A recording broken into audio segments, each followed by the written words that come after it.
தமிழக முதலமைச்சர் தளபதியார் அவர்கள்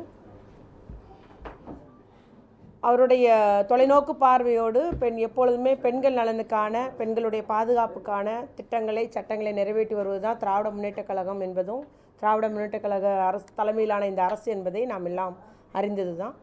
ஏற்கனவே நம்ம விடியல் பயணம் அதுபோல் கலைஞர் மகளிர் உரிமை தொகை திட்டம் என்பது கிட்டத்தட்ட 1,15,17,000 பேர்கள் அந்த திட்டத்தில் பயனடைஞ்சு வருகிறார்கள்.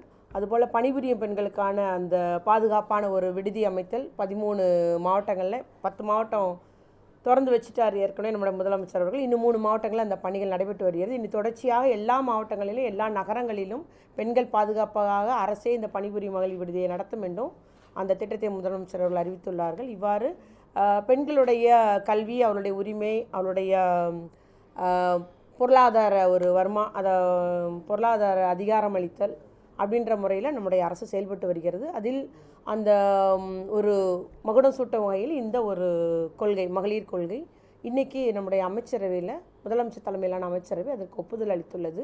விரைவில் நம்முடைய முதலமைச்சர் அவர்கள் அதை வெளியிடுவார்கள் என்பதை தெரிவித்துக் கொள்கிறேன்.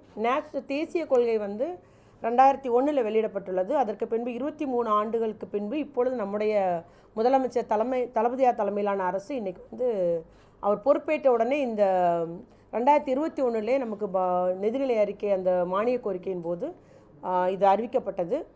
பெண்களுக்காக தனியாக ஒரு கொள்கை உருவாக்கப்படுன்றது. அந்த அறிவிப்பு வாக்குறுதி இன்றைக்கி நடைமுறைப்படுத்தப்பட்டுள்ளது என்பதையும் கூறிக்கொள்ள விரும்புகிறேன்.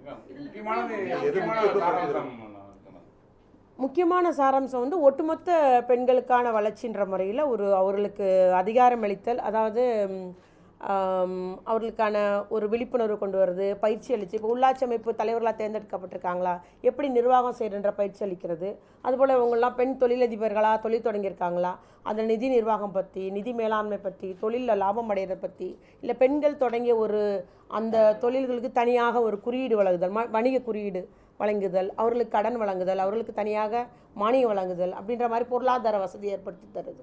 அதுபோல் விவசாயம் உள்ளிட்ட எல்லாம் அவங்களுக்கு அந்த ஊதியங்கள் ஒரு சமமான ஊதியம் வழங்கணும் அப்படின்ற மாதிரி அந்த நோக்கில் எங்கெங்கே அந்த பிரச்சனை இருக்குதுன்னு அரசுக்கு தெரியப்படுத்துதோ அதெல்லாம் சரிப்படுத்தப்படும். தலைமைச் செயலர் தலைமையில் மாநில அளவில் ஒரு கண்காணிப்பு குழு தொடர்ச்சியாக இது கண்காணித்து வரும். மாவட்ட அளவில் மாவட்ட ஆட்சியர் தலைமையில் ஒரு குழு கண்காணிக்கும். இது இந்த துறை சமூக நலன் மற்றும் மகளிர் மேம்பாட்டுத்துறை பெண்களுக்கு எந்த அளவுக்கு அந்த அதிகார பகிர்வு, பொருளாதாரம் எத்தனை பேர் கடன் வழங்கப்படுகிறது, எத்தனை பேருக்கு இந்த மாதிரி வழங்கியிருக்கின்றது கண்காணிக்கும் ஒரு துறையாக இந்த துறை செயல்படும்.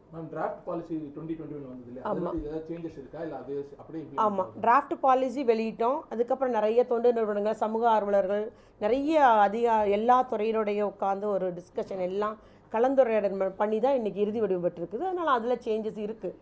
ஆமாம், சஜஷனும் ஏற்றுக்கொள்ளப்பட்டிருக்குது, திருத்தங்களும் பண்ணியிருக்கிறோம். அது முழு பாலிசி உங்களுக்கு முதலமைச்சர் வெளியிட்டதை நீங்கள் பார்த்துக்கலாம். சரிங்களா?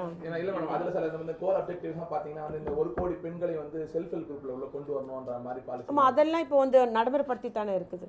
ஸோ ஏற்கனவே இந்த அரசு பெண்கள் பெண்கள் பாதுகாப்பான அரசாக செயல்பட்டு வருகிறது. அதையெல்லாம் நம்ம ஒட்டுமொத்தமாக இப்படித்தான் இந்த அரசு தமிழகத்திலே தமிழ்நாடு அரசினுடைய திட்டங்கள் பெண்களின் வளர்ச்சியை நோக்கி இருக்க வேண்டும் அப்படின்ற மாதிரி ஒரு ஒட்டுமொத்தமாக இந்த கொள்கை அறிவிப்பதன் மூலம் இன்னும் ஒரு உந்துதல், இன்னும் ஒரு அதிக ஒரு பங்களிப்பு பெண்களுக்கு வழங்கப்படும், அதிக ஒரு வாய்ப்பு வழங்கப்படும் அப்படின்ற முறையில் தான் இந்த கொள்கை உருவாக்கப்பட்டிருக்கு. அரசு வரும்போது பார்த்தீங்கன்னா ஸ்டார்டிங்கில் ஜெண்டர் பட்ஜெட்டிங் பற்றி கொஞ்சம் இனிஷியலாக பேசணும், இம்பார்ட்டன்ஸ் தரப்படும் அப்படின்னு. ஆனால் அது இன்னுமே இல்லை, அதை எல்லா துறைக்கும் எழுதியிருக்கிறோங்க. நீங்கள் எல்லா துறை இப்போ நான் ஒரு 10 லட்சம் நிதி ஒதுக்கீடு அப்படின்னா அதில் எத்தனை பெண்கள் பயனடைஞ்சிருக்காங்கன்னு எங்களுக்கு ரிப்போர்ட் பண்ணுன்ற மாதிரி அது அமுலுக்கு வரலன்னு இல்லை, ப்ராசஸில் தான் இருக்குது. அவங்க ஒவ்வொரு செயல்படவும் எங்களுக்கு இத்தனை பெண்களுக்கு இதில் இத்தனை பேர் ஒரு கணவனை கைவிடப்பட்ட இல்லைனா கணவனை இழந்த பெண்கள் தனியாக தான் சிங்கிள் விமன் இத்தனை பேர் பயனடைஞ்சிருக்கிறாங்க, மாற்றுத்திறனாளி பெண்கள் இத்தனை பேர் பயனடைஞ்சிருக்காங்க, ஆதிராவிட பெண்கள், அந்த மாதிரி ஒரு தகவலை இந்த துறை கலெக்ட் பண்ணிட்டு தான் இருக்கிறாங்க. எல்லாத்துக்கும் லெட்டர் வச்சுருக்கிறோம், அவங்க ரிப்போர்ட் பண்ணுறாங்க. அது மாதிரி அதுதான் ஜெண்டர் பட்ஜெட்டிங், எல்லாத்துக்கும் பெண்களுக்கு வாய்ப்பு தரணுன்றது. நம்ம சமூக நலத்துறை சார்பாக இருக்கணும், நம்ம பிரஸ்ட் கேன்சரை பற்றி ஒரு வேறு என்ன நம்ம பண்ண போகிறோம்? இல்லை, அது தொடர்ச்சியாக நடந்துட்டு தான் இருக்குதுங்க. நிறைய அவங்க கிராமங்களில் நடத்திட்டு இருக்கிறாங்க, நம்மளுடைய துறை அலுவலர்களுக்கும் செஞ்சிட்ருக்கிறாங்க. என்ன சொல்கிறது, இலவசமாக அந்த மார்பக புற்றுநோய் இருக்கிறான்ற அந்த ஒரு பரிசோதனை வந்து அப்போலோ மருத்துவமனை நம்மளோட இணைந்து செயல்பட்டுருக்காங்க. இப்போ வரக்கூடிய விமர்சனத்துக்கு டேக்கு முன்னாடி வேறு ஏதாவது வித்தியாசமாக சமூக நலத்தில் சார்ந்த பிளான் இருக்கா? இல்லை, நம்ம அது எதுவுமே அறிவிக்க முடியாதுங்க. இதில் அரசியல் பகிர்வு சொல்லியிருந்தீங்க, அதிகார பகிர்வு சொல்லியிருந்தீங்க. நம்ம ஏற்கனவே உள்ளாட்சியில் 50 இடஒதுக்கீடு கொடுத்துருக்கோம். அதே நாடாளுமன்ற சட்டமன்ற தொகுதிகளில் இடஒதுக்கீடு தொடர்பாக அது இல்லை, இந்த ஒரு கொள்கை அதை பற்றியெல்லாம் குறிப்பிடாது இல்லையா? அதை பற்றி இல்லை, அதெல்லாம் வந்து ஒன்றிய அரசு சட்டமாக்கி தானே அமல்படுத்த முடியும் இல்லையா? அதை பற்றி இதில் எதுவும் குறிப்பிடலை. ஒட்டு மொத்தமாக நம்ம வந்து அவங்களுக்கு நம்ம 24 மணி நேரம் உதவி எண் இருக்கிறோம், அதை முறையாக செயல்படுத்தணும். அவங்களுக்கு எங்கேயாவது பாகுபாடுகள், பாலின பாகுபாடு இருந்தால் அதை உடனே களையிறதுக்கு நடவடிக்கை எடுக்கணும் அப்படின்ற மாதிரி. அதுபோல் அவங்களுக்கு வங்கி கடன், சம ஊதியம் அப்படின்ற மாதிரி பொருளாதார பகிர்வு, விழிப்புணர்வு, அது மாதிரி தான் ஒட்டுமொத்தமாக பெண்களுடைய வளர்ச்சி. இது விரைவிலே முதலமைச்சர் வெளியிடுவாருங்க. நன்றி.